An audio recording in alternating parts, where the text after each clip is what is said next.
위기에서 탈출하는 그러한 장면입니다. 자, 한번 우리 말씀을 들어가기 전에 한번 따라할까요? 내가 너와 함께 있으리라. 자, 오른손을 들고 내가 너를 붙잡고 일하리라. 내가 너를 통하여 생명이 흘러가게 하리라. 자, 그렇게 되길 원합니다. 할렐루야. 자, 첫 번째 위기 중의 위기. 우리 열왕기하서 18장 30절 어떤 위기가 왔는가 또 31절까지 보겠습니다. 시작. 또한 히스기야가 의에게 여호와를 의뢰하라 함을 듣지 말라. 그가 이르기를 여호와께서 반드시 우리를 건지실지라. 이 성읍이 아수르 왕의 손에 함락되지 아니하게 하시리라 할지라도 31절. 너희는 히스기야의 말을 듣지 말라. 아수르 왕의 말씀이 너희는 내게 항복하고 내게로 나오라. 여러분, 세계는 움직이고 있습니다. 지금도 해마다 GDP라든지 이런 것들을 세계 기구에서 발표하면 나라가 한 230개 정도를 본다면 이제 1등, 2등, 3등 항상 이제 미국이 1위가 되고 그러나 2위는 벌써 바뀌죠. 일본이 2위였다가 또 지금은 중국이 2위였다가 또 언젠가는 인도라는 나라가 2위로 올지도 모른다. 그런데 이제 그거는 1위, 2위가 이제 허락을 해야 되겠죠. 그러나 또 배후에는 하나님의 손이 있어요. 여러분, 한국에도 수많은 도시가 있어요. 제가 의정부라는 도시를 모르고 그냥 하나님만 바라보고 달려오다가 어느 날 우리 교회가 이 지역과 이 도시에 정말 좋은 영향을 축복하는 교회가 되라는 마음을 갖고 컴퓨터에서 도시를 한번 쳐봤어요. 우리 한국의 도시의 숫자를 도시의 순위를 쳤는데 우리 의정부가 이렇게 중간에서도 밑으로 내려가 있어요. 그 규모와 그 경제력이나 이런 여러 가지죠. 그러나 앞으로 남북 통일 시대가 되면서 이 의정부와 양주 여기는 중심권이 되리라고 저는 봅니다. 여러분의 삶도 달라질 것이고 또 여러분의 자녀 세대는 더욱더 글로벌 리더들이 많이 탄생해서 세계인들이 여러분 자식과 더불어 이 땅에 와서 세계 축제가 이루어지는, 특별히 선교 축제가 이루어지는 이런 도시가 되기를 주의 이름으로 축원합니다. 자, 그런데 이 위기가 지금 온 것이죠. 그 당시에는 최고의 패권을 누가 갖고 있었냐면 애굽이라는 나라가 1등이었어요. 그런데 이 애굽이라는 나라가 너무나 오랫도록 그 1위에서 그 시대를 지배했어요. 그 지금의 이집트죠. 가보시면은 왜 그 당시에 그렇게 많은 나라를 지배하고 살았는가에 대해서 그 델타라고 하는 그 나일강과 거기에 이루어지는 그 곡식 창고와 같은 그런 평야지대를 말하죠. 로마에서까지 거기에 곡식을 가져다가 지중해에서 가져다가 먹었다는 이런 것들을 보면은 참으로 애굽은 놀라운 땅이 아닐 수가 없는 것이죠. 그런데 그때 바로 아수르라고 하는 나라가 한 지도자를 통해서 많은 사람들을 죽이며 많은 전쟁을 하면서 자기가 갑자기 큰 나라, 강력한 나라가 하나 대두되면서 이제 세계 1위 자리를 놓고 이제 애굽이 밀리기 시작했어요. 그 당시에 이스라엘은 애굽에 의존했던 이런 모습들을 볼 수 있는데, 그래서 이 아수르 왕이 이제 화가 난 거죠. 너 왜 애굽 쪽을 자꾸 바라보냐? 그렇게 지금도 여러 강대국이 많은 나라를 자기 편으로 이렇게 연결하려고 하는 것과 같은 그런 모습인데, 그래서 1차 침공을 했어요. 예루살렘을 1차로 지금 쳐들어왔다가 약 20만 명이라는 당시 숫자로는 상상을 초월하는 숫자인데 20만 명이라는 이스라엘 사람들을 잡아서 포로로 데려가 버렸어요. 이제 남아있는 그 왕과 그 백성들이 이제 두려워하고 있을 때 또다시 두 번째 온 겁니다. 지금 28장은 두 번째 와가지고는 아예 뭐라 그러냐면 빨리 히스기야 왕 항복해라. 항복해서 우리 아수르의 저기 저 변방에 속한 속국이 되라, 식민지가 되라. 언어도 바꾸고 문화도 바꾸고 모든 시스템 다 우리 아수르처럼 바꾸고, 그리고 조공이 아니라 아예 너희는 손 띄고 우리가 다 관할하겠다. 이게 이제 항복 편지예요. 항복하는 편지. 위기가 온 거예요. 여러분, 위기 중에 위기에 처한 우리 광명교회 성도님이 계실 거예요.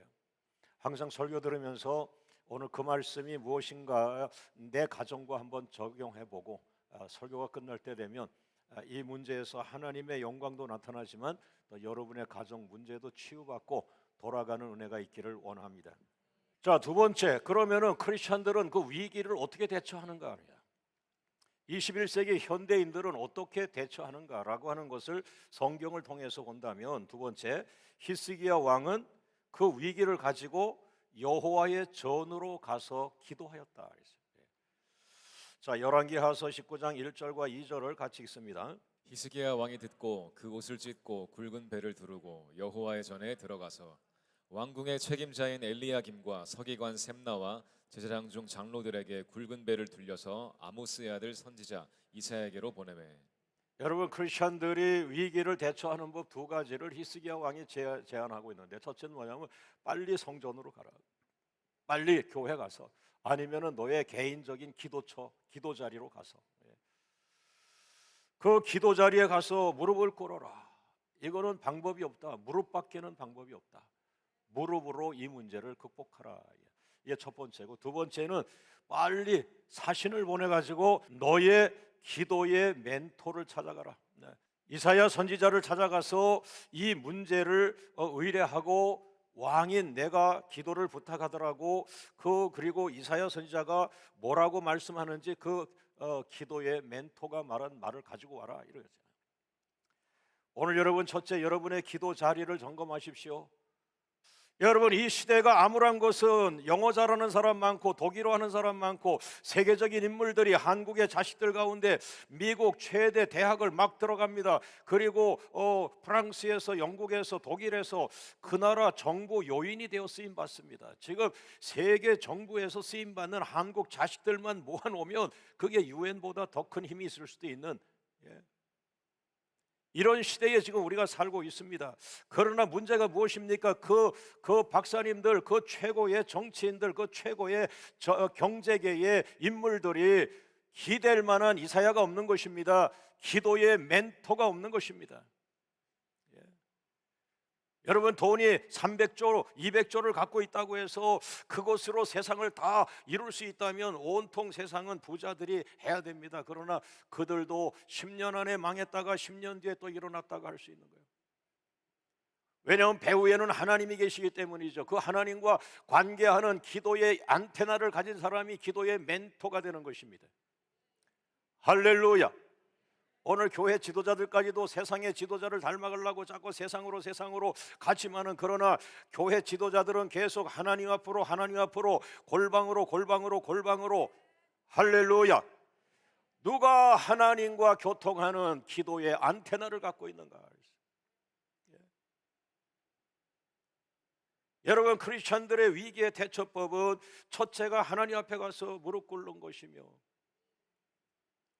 두 번째가 나보다 더 하나님 앞에 가까이 가 있는 분들을 빨리빨리 찾아서 그분들의 의견을 묻고 그분들의 기도의 방향을 묻고, 할렐루야.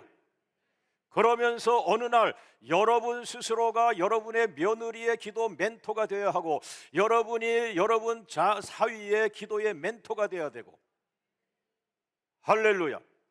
여러분 손자 손녀들의 멘토가 되어야 되고 될 줄로 믿습니다. 오늘 이 설교가 그와 같은 방향을 주고 있으니까요. 할렐루야. 할렐루야. 오른손 들고 따라합니다. 기도의 멘토가 되자. 제가 개척하고 지하실에서 이걸 깨닫게 하신 거예요. 아나니아를 기도해라.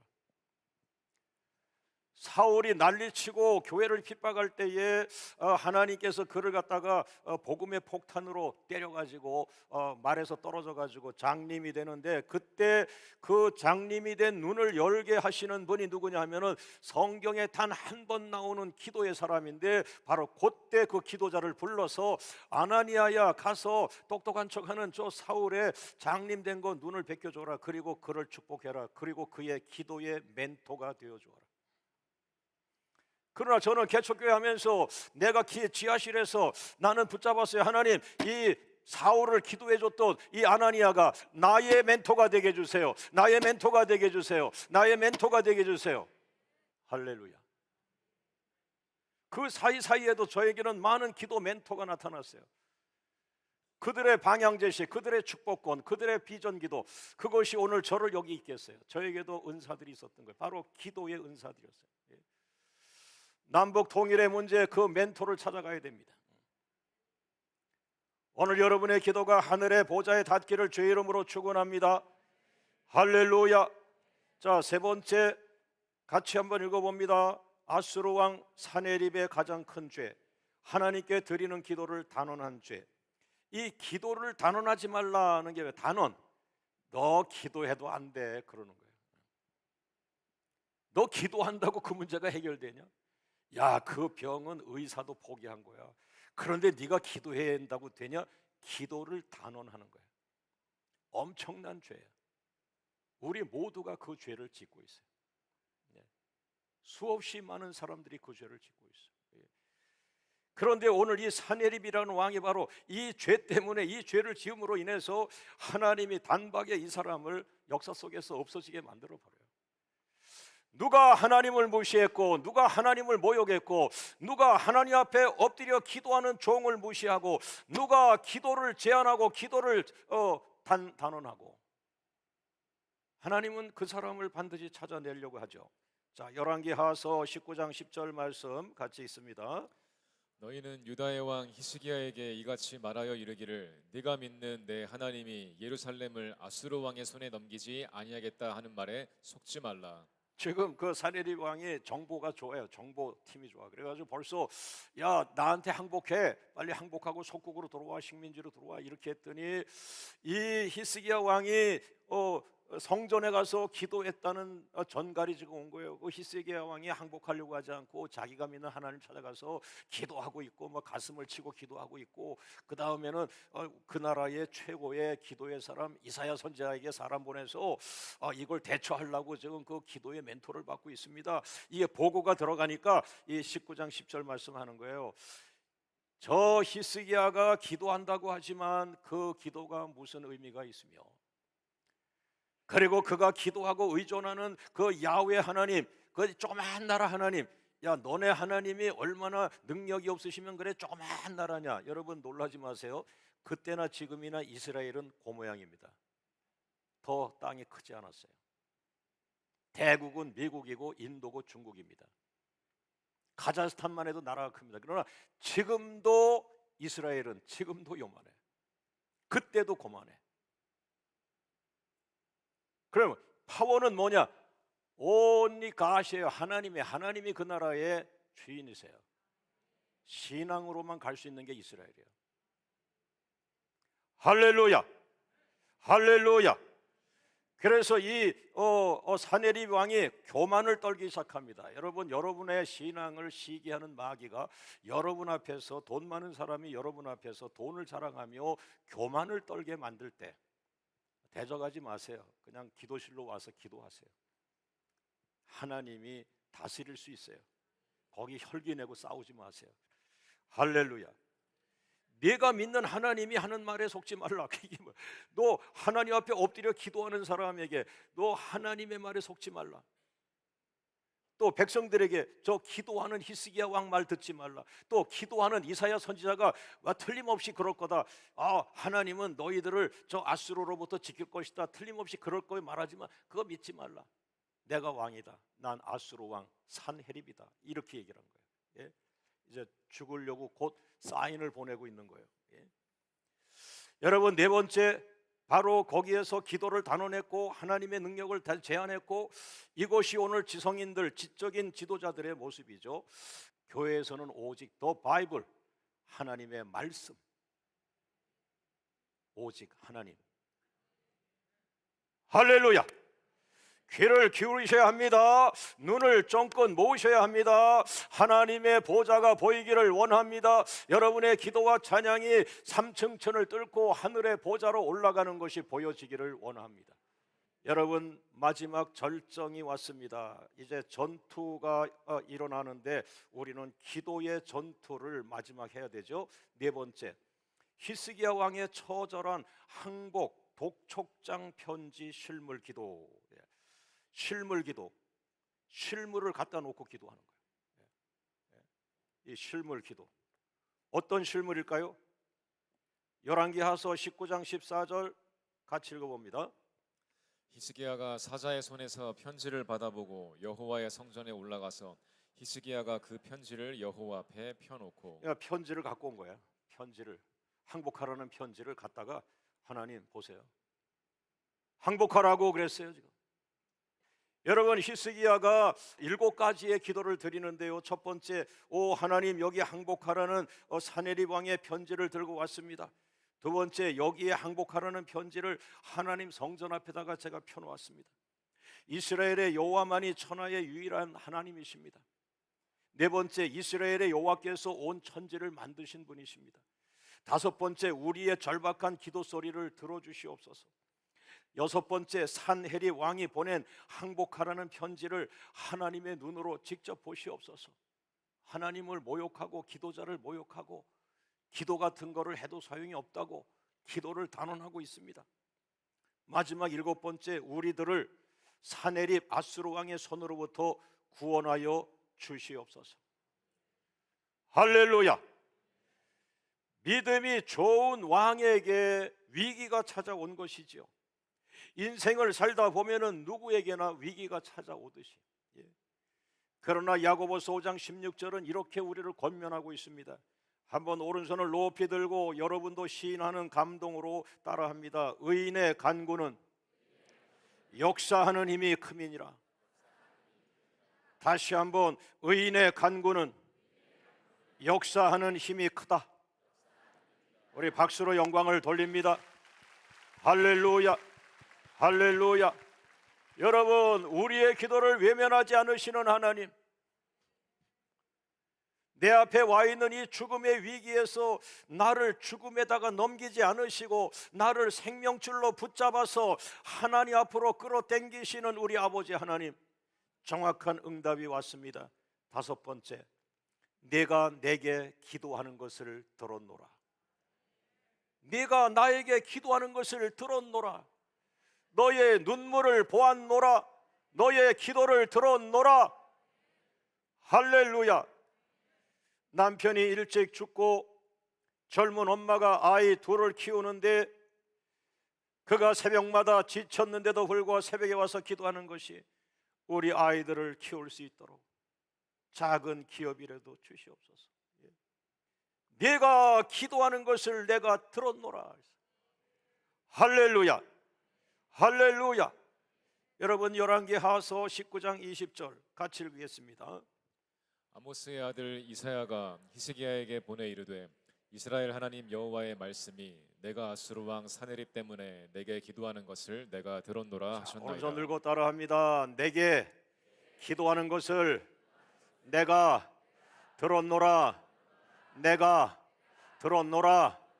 내가 보았노라. 자, 오른손 들고 따라합니다. 베드로전서 3장 12절이에요. 따라합니다. 하나님의 귀는 의인의 간구에 기울이신다. 할렐루야. 하나님을 믿으시기 바랍니다. 기도는 하나님이 들으시는 줄로 믿으시기 바랍니다. 할렐루야. 그 기도를 체험해야 돼요. 내 기도가 하나님과 통해. 하나님이 나와 언어가 같아. 통하는 거야. 여섯 번째, 기도를 단언하지 말라. 기도는 그 능력이 너무 크다. 여러분, 깜짝 놀랄 일이 일어납니다. 아수르 왕이 세계 최고의 군대 18만 5천 명을 데리고 지금 이 앞에 와 있는 거예요. 그리고는 석국이 되라, 빨리 항복 편지해라 하는데 그걸 어떻게 이겼어요? 어떻게 과연 하나님이 그 기도를 들으신다면 도대체 하나님은 어떤 방법으로 그 군대를 이길 수가 있을까라는 거죠. 열왕기하서 19장 35절 다 같이 읽겠습니다. 이 밤에 여호와의 사자가 나와서 아수르 진영에서 군사 18만 5천 명을 친지라. 아침에 일찍 일어나 보니 다 송장이 되었더라.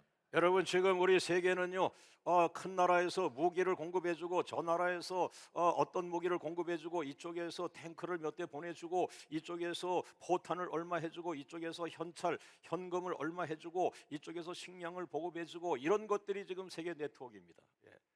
그리고 그것을 의지하고 그렇게 가는데 오늘 도대체 이 히스기야 왕은 그런 네트워크를 갖고 있지 않은데 어디서 그 도움이 오느냐? 바로 하나님으로부터 그 도움이 오는데 하나님의 군대는 총과 칼로 하는 것이 아니라는 거예요.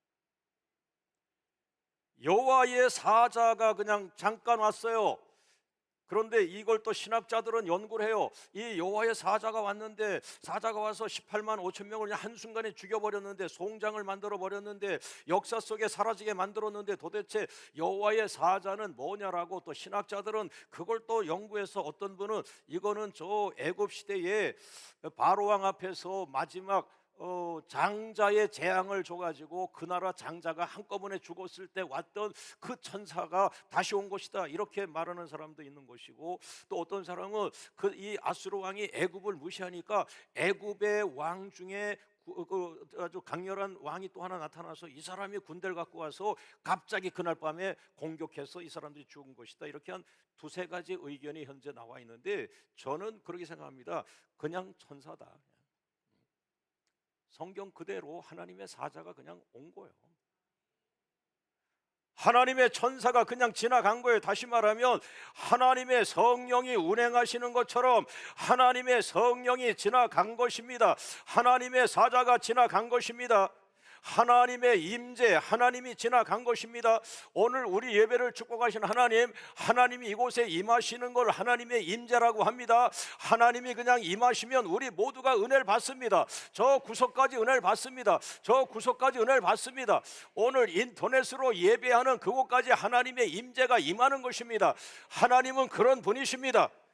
그 하나님의 사자가 오신 것이죠. 그래서 총 하나 쓰지 아니하고 칼 하나 쓰지 않고 화살 하나 쓰지 않고 18만 5천 명이 그냥 아침에 일어나 보니까 소홍장이 되었더라. 성경에 소홍장이 되었다. 여러분 오늘 이 천사가 나타나면서 어땠어요? 자, 역사 속에 사라지는 무리가 둘이었는데 첫 번째 따라합니다. 역사 속에 사라졌다. 18만 5천 명. 당시 최고의 군대 역사 속에 사라졌어요. 두 번째, 그래서 이 사내립 왕은 겨우 살아가지고 도망갔어요. 도망가서 자기 나라로 갔어요. 그랬는데 자기 아들들이 자기 아버지를 찔러서 살해했어요. 왜? 아들들도 지가 살 방법으로 아버지를 죽인 거죠. 여러분 금방 뜨끈뜨끈하게 어저께 그저께 불과 일주일 사이에 예루살렘 앞에 와서 이스라엘 앞에 와서 하나님 앞에 와서 기도하는 종 앞에 와서 특별히 기도하는 이사야 선지자 앞에서 기도를 무시하고 기도를 단언하고 하나님도 소용없어 기도해도 소용없어 이 사람들이 불과 일주일 사이에 역사 속에 사라져 버렸어요. 여러분 마지막입니다. 7번째, 특히 이사야 선지자의 기도를 단언하지 말라. 기도를 단언하지 마세요. 그러나 일반 성도들의 기도를 단언하지 마세요. 그러나 더더욱이 그 시대의 기도로 쓰시는 종 이사야 선지자의 기도를 단언하지 말라. 자, 열왕기하서 19장 6절을 보세요. 이사야 선지자가 벌써 응답받고 다 얘기해 줬어요. 그것이 그대로 이루어진 거예요. 벌써 종들에게는 응답이 간 거예요. 한번 읽어보세요. 19장 6절. 그들에게 이르되 너희는 너희 주에게 이렇게 말하라. 여호와의 말씀이 너는 아수르 왕의 신복에게 들은 바 나를 모욕하는 말 때문에 두려워하지 말라. 내가 한 영을 그의 속에 두어 그로 소문을 듣고 그의 본국으로 돌아가게 하고 또 그의 본국에서 그에게 칼에 죽게 하리라 하셨느니라 하더라. 네 앞에서 떠들던 저 사내립 왕은 칼에 의해서 살해당한다. 이사야 선지자가 분명하게 말해요. 그 칼에 죽는다. 자, 오른손 들고 한번 비밀을 알려드릴게요. 기도실에서 승부가 결판났다. 그런데 사랑하는 여러분, 이사야의 기도실에서 무슨 일이 있었습니까? 이사야가 기도실에서 기도합니다. 하나님, 사내리 왕을 막아 주시옵소서, 히스기야 왕을 지켜 주옵소서. 그런데 기도실에서 이사야 선지자는 응답을 받습니다. 걱정하지 마라, 그들은 다 죽게 될 것이고 특히 산헤리 왕은 자기 아들들에게 살해당할 것이다. 역사 속에 사라질 것이다. 여러분, 응답을 주실 때까지 기도실에서 나오지 마세요. 기도실에서 승부를 거세요. 기도실이 전쟁터예요. 기도하는 사람들은 기도실에서 승패를 가릅니다. 할렐루야, 할렐루야. 자, 오른손 들고 따라합니다. 승패는 기도실에서 정해진다. 기도실은 전쟁터이다. 박수로 영광을 돌려. 할렐루야.